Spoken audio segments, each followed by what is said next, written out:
Whereas you find with some of the Muslims today, we have extremes in both schools of Islam, I tell you. And anytime you see extreme in any school of Islam, know that disunity is a virus in our community. For example, us, the followers of Ahlul Bayt, we have a couple of Maulanas on YouTube. They're from our school. They wear the turbans.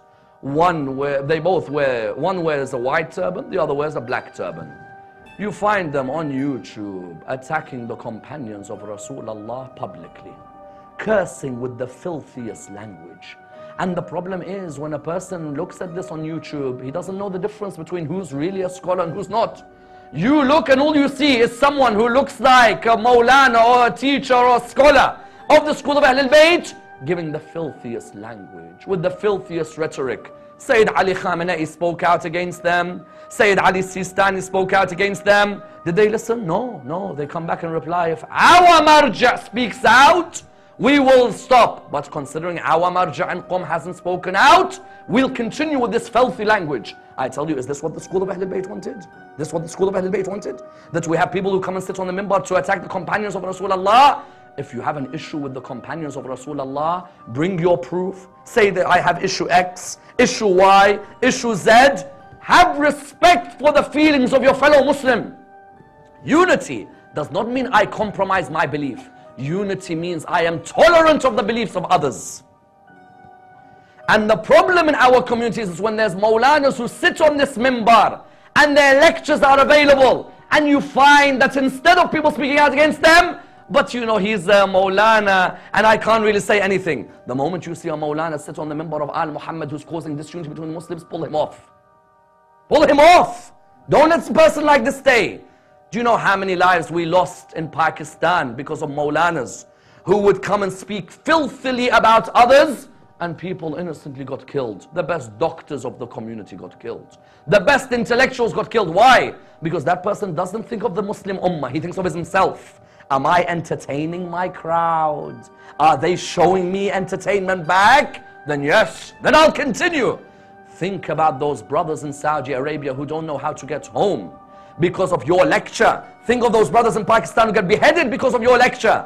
When Ali ibn Abi Talib brought this message, he said, remove your differences and strengthen your ties. Not strengthen your differences and remove your ties. Ali ibn Abi Talib is dying. And he's saying, remove your differences and strengthen your ties as Muslims. And we have people who claim to be followers of Al Muhammad. And I tell you, it's not just that the problem. You find amongst the Shia today, people who isolate members of our community, saying that these members of our community should be banned from speaking in our mosques, should be banned from lecturing in our mosques. You find people who come and have isolated many scholars, not just now, over the last 10 years, over the last 20 years. People who were scholars in our communities were isolated. Why? Because on hearsay, we heard that they should be banned from our communities. On hearsay. The problem is, if we don't remove our differences and we don't strengthen our ties, what's going to happen? What's going to happen is we're going to be a disunited force, and a force should not be called a force when it's disunited. You found Amir al-Mu'mineen was only Khalifa for 4 years. 4 years, that's it. 4 years and 7 months, let's say. In those 4 years and 7 months, Ali ibn Abi Talib, 3 civil wars he faced. Do you think he faced wars from the non-Muslims? Wallah, the non-Muslims were good to Ali ibn Abi Talib, I tell you. It was the Muslims who fought Ali ibn Abi Talib. And every time they fought him, Ali ibn Abi Talib tried to find a way of finding peace between them, I tell you. And some of these people who fought him, some of them, not all, some of them, wallah, they had given nothing to this religion. As in, for example, if you were to look, let's say, at the Battle of Jamal. At the Battle of Jamal, Ali ibn Abi Talib comes to the front of the battle, and he looks at the wife of Rasulullah, and he looks at Talha, and he looks at Zubair. He says, Zubair, aren't you my cousin? Zubair is Ali ibn Abi Talib's first cousin, because Ali ibn Abi Talib's auntie is Zubair's mother. He says, Zubair, aren't you my cousin? As in, aren't we meant to be blood brothers? If not blood brothers, aren't we in the same religion?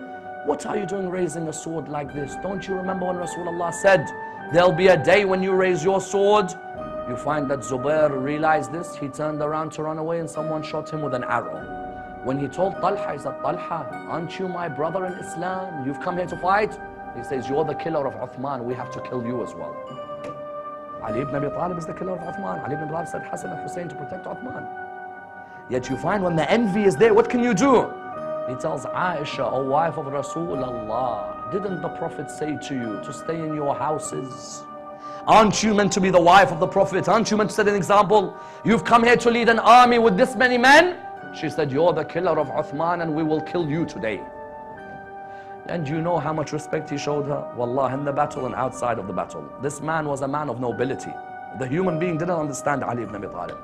Ali ibn Abi Talib, do you know what he said to Malik al-Ashtar? He said, Malik, you see her sitting in her carriage on the camel? He said, yes. He said, take your sword and cut the feet of the camel. Then he turned around to another companion. He said, you, when she falls, I want you to hold her body. Malik al-Ashtar went, he cut the feet of the camel, the carriage fell, Aisha fell from the carriage, the other companion held her body. She turned round and she said, how dare you touch the body of the wife of Rasulullah when you are not mahram to me? The reply was an unbelievable reply. He said to her, Aisha, it is your brother Muhammad, the son of Abu Bakr, who's holding your body. The only person in Ali ibn Abi Talib's army who was mahram to her was the person he sent to hold her body.